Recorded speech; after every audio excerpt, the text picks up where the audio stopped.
श्री राम जय जय राम, श्री राम जय जय राम। यो अंतः प्रविश्य मम वाचमिमां प्रसुप्तां संजीवयत्यखिल शक्तिधरा स्वधाम्ना।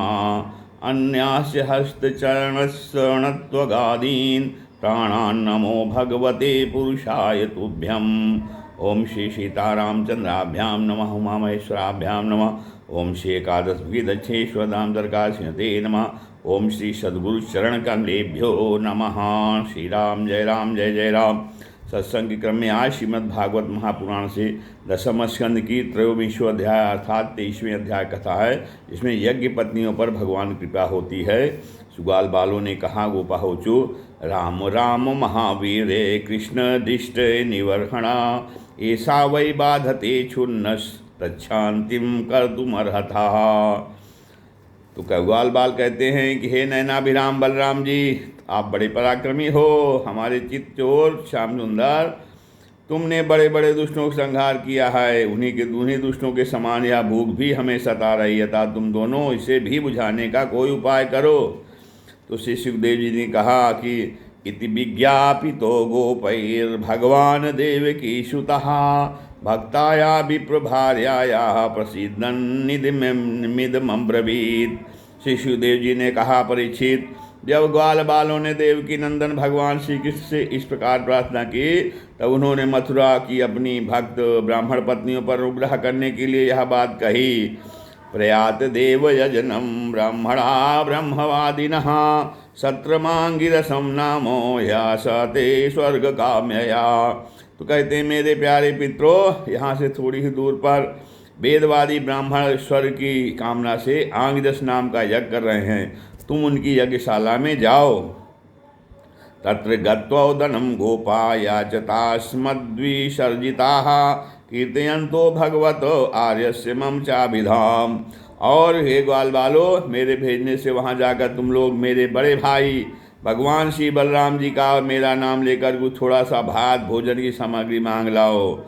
जब भगवान ने ऐसी आज्ञा दी, तब ग्वाल बाल उन ब्राह्मणों की यज्ञशाला में गए और उनसे भगवान की आज्ञा के अनुसार ही अन्न मांगा।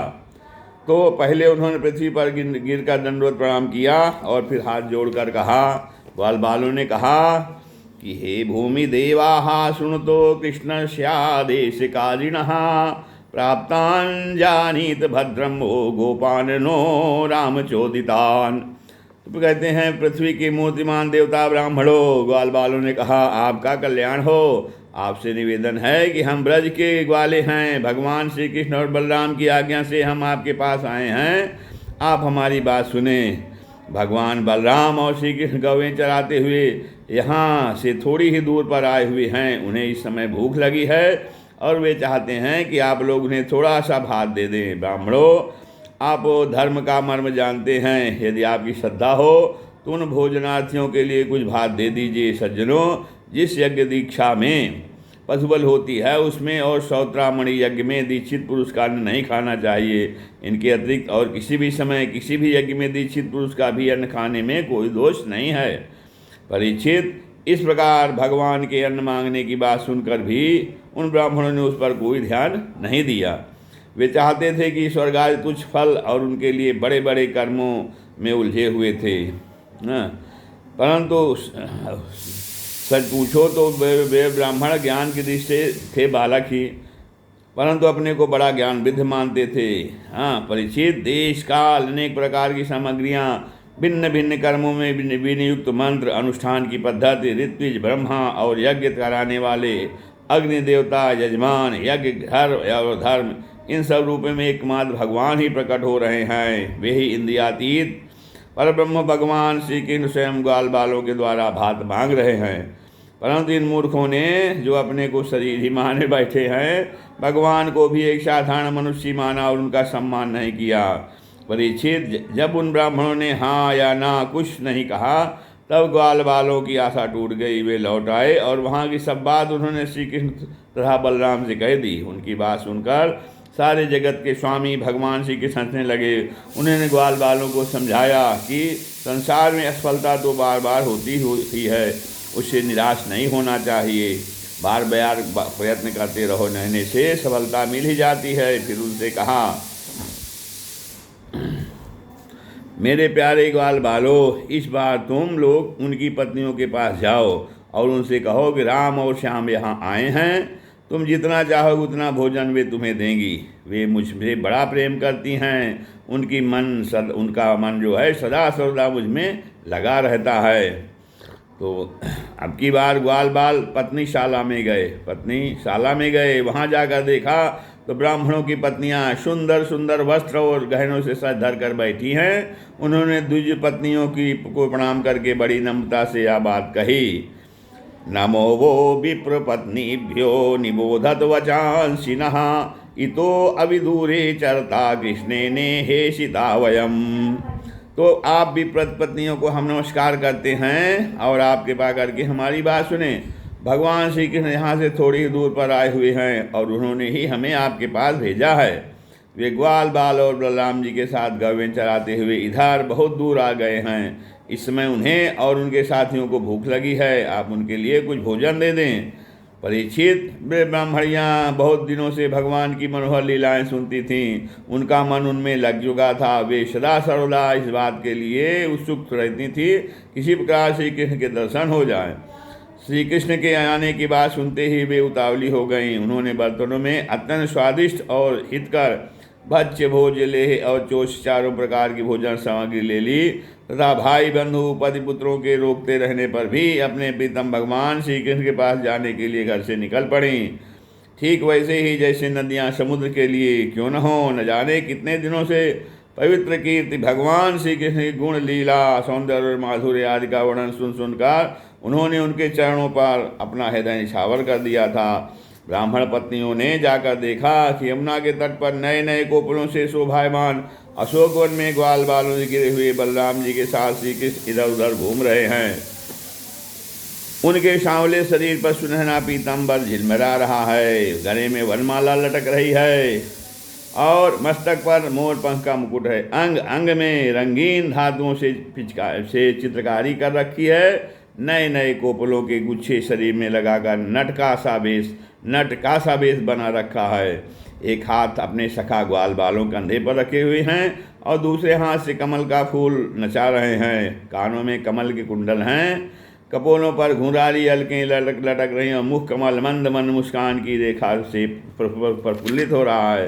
परीक्षित, अब तक अपने प्रीतम श्याम सुंदर गुण और लीलाएं अपने कानों से सुनकर उन्होंने अपने मन को उन्हीं के प्रेम के रंग में रंग डाला था, उसी में शराबोर कर दिया था। अब नेत्रों के मार्ग से उन्हें भीतर के ले जाकर बहुत देर तक वे मन ही मन उनका आलिंगन करती रहीं और इस प्रकार उन्होंने अपने हृदय की जलन शांत की।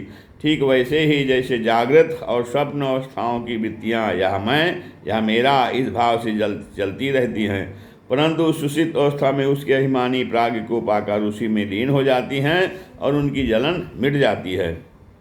प्रिय परीक्षित, भगवान सबके हृदय की बात जानते हैं, सबकी बुद्धियों के स्वामी साक्षी हैं। उन्होंने जब देखा कि ये ब्राह्मण पत्नियां अपने भाई बंधु और पति पुत्रों के रोकने पर भी सब सगे संबंधियों और विषयों की आशा छोड़कर केवल मेरे दर्शन की लालसा से ही मेरे पास आई हैं, तब उन्होंने उनसे कहा। उस समय उनके मुखारबिंद पर हास्य की तरंगे अटखेलियाँ कर रही थी। भगवान ने कहा, स्वागतम वो महाभागा आशताम करवाम किम यन्नो दिदृक्षया प्राप्ता उपन्नमिदम हि वह। भगवान ने कहा, है महाभागवती देवियों, तुम्हारा स्वागत है, आओ बैठो। कहो हम तुम्हारा क्या स्वागत करें?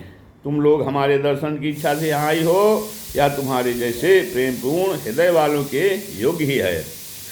तो इसमें संदेह नहीं कि संसार में अपनी सच्ची भलाई को समझने वाले जितने भी बुद्धिमान पुरुष हैं, वे अपने प्रीतम के समान ही मुझसे प्रेम करते हैं और ऐसा प्रेम करते हैं जिसमें किसी प्रकार की कामना नहीं रहती, जिसमें किसी प्रकार का व्यवधान, संकोच, छिपाव, दुविधा या द्वैत नहीं होता।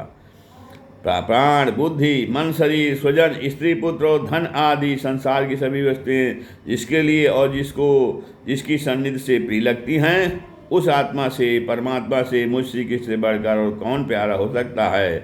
प्राण बुद्धि मना स्वात्म दारा पत्य धनादया यत् संपर्का प्रियास आसंस तथा को न्यपरः प्रियः।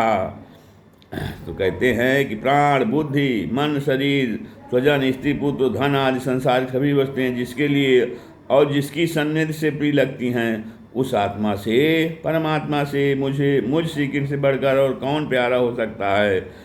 इसलिए तुम्हारा आना उचित ही है। मैं तुम्हारे प्रेम का अभिनंदन करता हूँ, मैं तुम्हारे प्रेम का अभिनंदन करता हूँ। परंतु अब तुम लोग मेरा दर्शन कर चुकी, अब अपनी यज्ञशाला में लौट जाओ।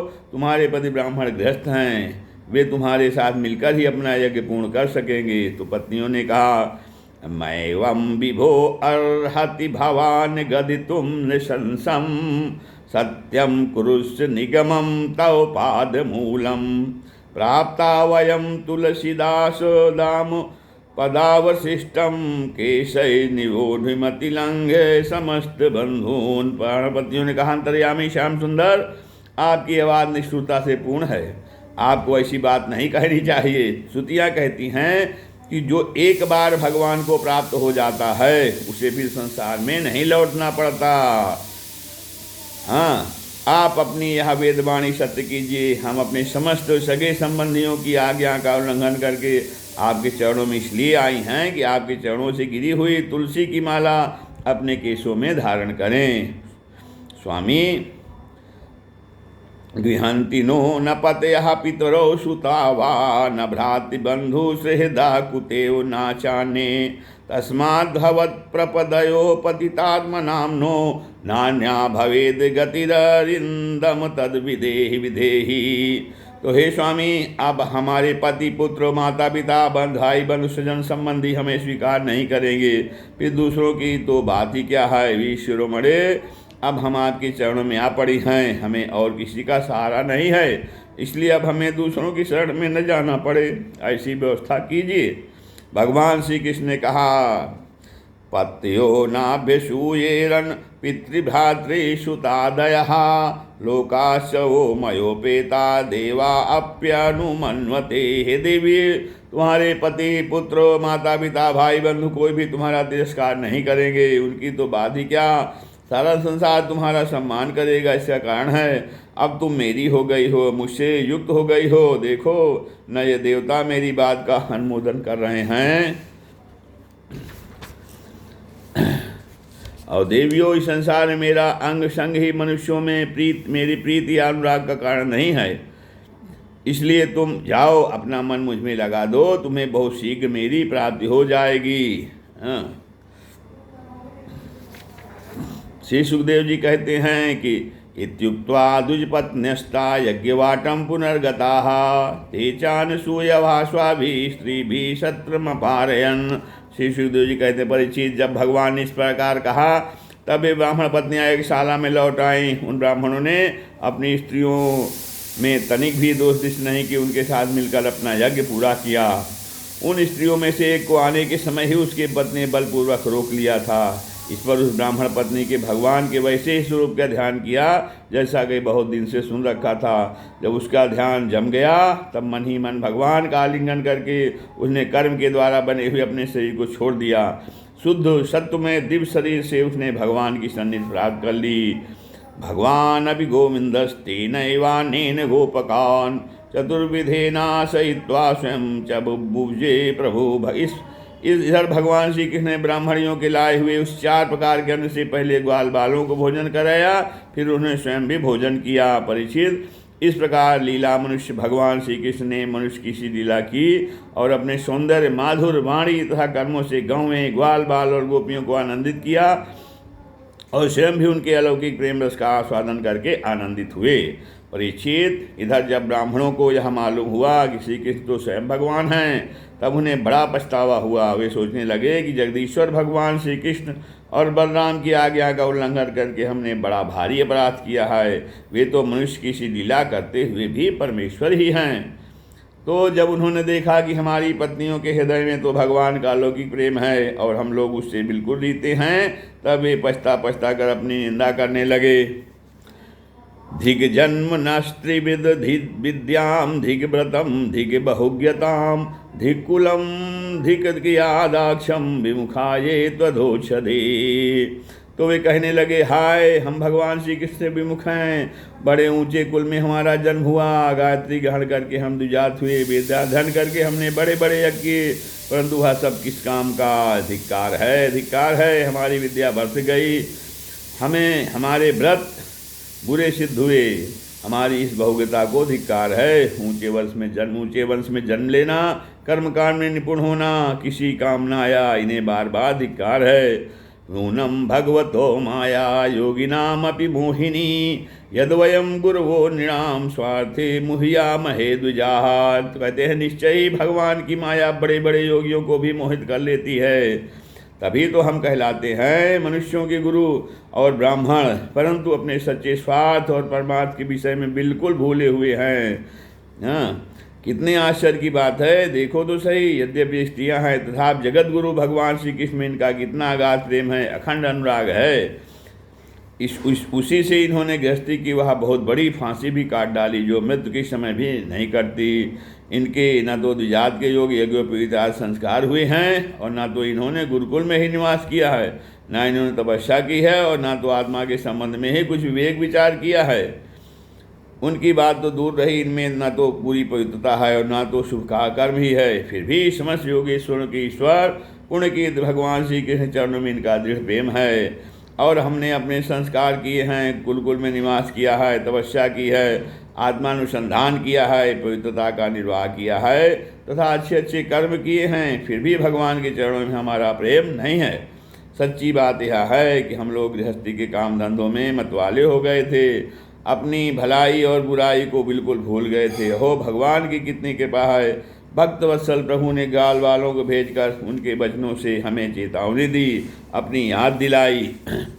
भगवान स्वयं पूर्ण काम हैं, और कैवल्य मोक्ष पर्यंत जितनी भी कामनाएं होती हैं, कैवल्य मोक्ष पर्यंत जितनी भी कामनाएं होती हैं उनको पूर्ण करने वाले हैं। यदि हमें सचेत नहीं करना होता तो उनका हम सभी के क्षुद्र जीवों से प्रयोजन ही क्या हो सकता था। अवश्य उन्होंने इसी उद्देश्य से मांगने का बहाना बनाया, अन्यथा उन्हें मांगने की भला क्या आवश्यकता थी। स्वयं लक्ष्मी अन्य सब देवताओं को छोड़कर और अपनी चंचलता गर्ववाद दोषों का परित्याग कर केवल एक बार उनके चरण कमलों का आश्वास पाने के लिए सेवा करती रहती हैं। वे ही प्रभु किसी से भोजन की याचना करें या लोगों को मोहित करने के लिए, नहीं तो और क्या है।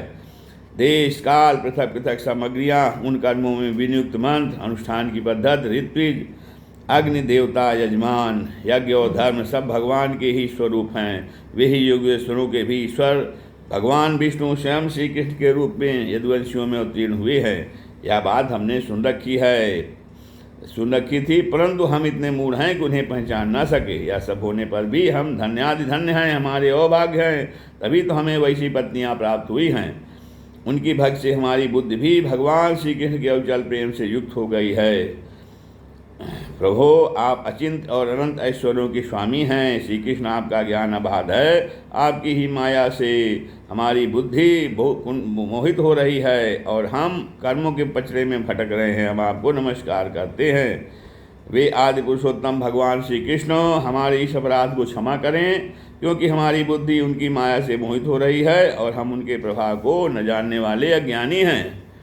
परीक्षित, उन ब्राह्मणों ने श्री कृष्ण का तिरस्कार किया था, अतः उन्हें अपने अपराध की स्मृति से बड़ा पश्चाताप हुआ और उनके हृदय में श्री कृष्ण बलराम के दर्शन की बड़ी इच्छा भी हुई, परंतु कंस के डर के मारे वे उनका दर्शन करने ना जा सके।